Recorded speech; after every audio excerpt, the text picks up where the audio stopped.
আমার শখের রান্নাঘরটার একটা নতুন রূপ দেওয়ার চেষ্টা করেছি।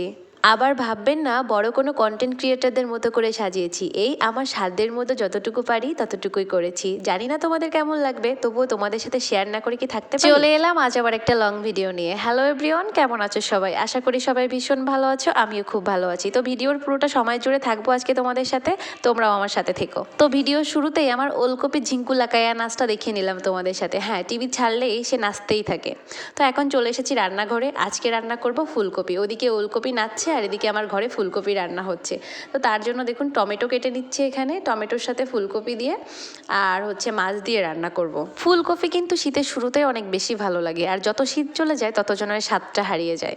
গতদিন বাজার থেকে পালং শাক এনেছিল, তো কিছু পালং শাক বাঁচিয়ে রেখেছিলাম একটু ঝোলের তরকারি দিয়ে খাবো বলে। আমার কিন্তু এটা অনেক ভালো লাগে, তোমাদের কার কেমন লাগে জানি না। ফ্রিজে রাখায় পালং শাকটা একটু শুকিয়ে গিয়েছে, তারপরও কাজে লাগিয়ে দিলাম। তো এই যে দেখো আমার রান্নাঘরের লুকটা কেমন লাগছে একটু দেখে বলবে কিন্তু। এই যে লতাগুলো কিনে নিয়েছিলাম গত সন্ধ্যাবেলা, তো তোমাদের দাদার কাছ থেকে আবার লাগিয়েও নিয়েছি। তবে একটা জিনিস, যে কোনো কিছু সাজিয়ে গুছিয়ে রাখলে কিন্তু সুন্দরই লাগে। তো আমার রান্নাঘরটা আগে সিম্পলি লাগতো, আর অনেক আপুদেরকে দেখেছি এরকম করে সাজাতে, তো ভাবলাম আমি একটু সাজাই। তো এই লতাগুলো আমার অনেক পছন্দ হয়েছিল। তো তোমাদের সাথে গল্প করতে করতে এই যে দেখো মাছ ভাজা শুরু করে দিয়েছি। এটা কিন্তু রুই মাছ। মাছের মাথার সাইড থেকে নিয়েছি এক অংশ আর পেটের অংশ নিয়েছি 4 পিস। এখন তোমরা হয়তো ভাবছো মাত্র 5 পিস মাছ দিয়ে আমরা কতজন মিলে খাবো।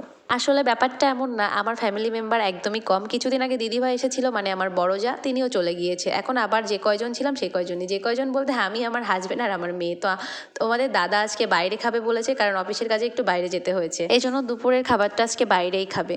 তবে আমি যতটুকু প্রয়োজন ততটুকুই ব্যবহার করি, প্রয়োজন অতিরিক্ত আমি কোনো কিছুই করি না। আমার যতটুকু প্রয়োজন আমি ততটুকুই রান্না করি। বেশি রান্না করে কি লাভ যদি নষ্ট হয়ে যায়? পৃথিবীতে কত মানুষ আছে খেতে পায় না তারা। প্রতিদিন আমাদের দেশে গড় হারে যে পরিমাণের খাবার নষ্ট হয়, সেই খাবার দিয়ে আমাদের দেশের প্রতিটা মানুষের ক্ষুধা নিবারণ করা যেত। আমরা যদি সবাই এটা চিন্তা করি তাহলে কিন্তু অপচয় অনেক কম হয়। কত ধনী ব্যক্তি রয়েছে তারা কিন্তু এগুলোর একদমই তোয়াক্কা করেন না।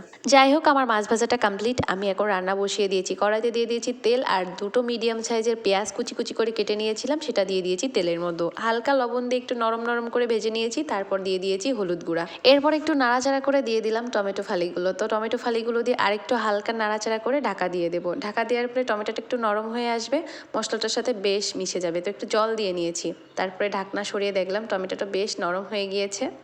এখন এর ভিতরে আমি সবজিগুলো তুলে দিলাম। ফুলকপিটা একটু বড় বড় করে কেটেছি যাতে গোটা গোটা থাকে, কারণ একটু ছোট করে কাটলে কি হয়, একদম তো ঝোলের সাথে মিশে যায়, পরে হচ্ছে খুঁজে পাওয়া যায় না, ছাড়িয়ে ছাড়িয়ে যায়। এই জন্য আমি একটু বড় বড় করে কাটি।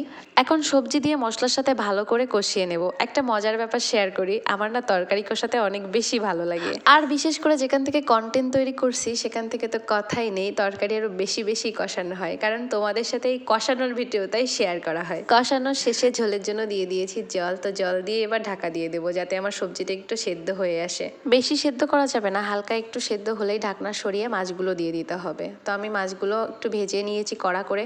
তো অনেকেই আছে কাঁচা মাছ দিয়ে তরকারি রান্না করে, আমি না সত্য বলতে এটা কখনোই খেতে পারিনি, আর আমার হাজব্যান্ডও এটা একদমই পছন্দ করে না, কারণ যত প্রকার মাছ আছে না কেন আমি ভেজেই রান্না করি। তো এবার আমি দিয়ে দিয়েছি জিরা গুঁড়া। জিরা গুঁড়া দিয়ে মাছগুলো একটু ওলট পালট করে দিচ্ছি যাতে ঝোলের সাথে মাছের সাথে ভালো করে মিশে যায়। তো ঢাকনা সরিয়ে দিয়েছি। আমার তরকারিটা সম্পূর্ণ রান্না হয়ে গেছে, তবে আমার একটু কাজ বাকি আছে। এই যে আমি আমার ওলকপির জন্য তরকারি উঠিয়ে রাখলাম ঝাল ছাড়া। তোমরা এটা খেয়াল করেছো কিনা জানি না, আমি কিন্তু আগে তরকারিতে ঝাল ইউজ করিনি, এখন দিয়ে দিলাম। আর আমি এসব সাধারণ তরকারিতে কাঁচা মরিচই ব্যবহার করি, শুকনো মরিচ ব্যবহার করি না। তো তারপর ঝালটা দিয়ে ভাপে সেদ্ধ করে নিই, ঝালটা এভাবে ডলা দিয়ে। যেহেতু আমার মেয়ে ঝাল খেতে পারে না, তাই এই পদ্ধতি অবলম্বন করা। এতক্ষণ আমার সাথে থাকার জন্য সবাইকে অসংখ্য ধন্যবাদ। আজকের ভিডিও তোমাদের কেমন লাগলো সবাই কমেন্টে জানিয়ে দিও। সবার জন্য শুভকামনা রেখে বিদায় জানাচ্ছি। টাটা।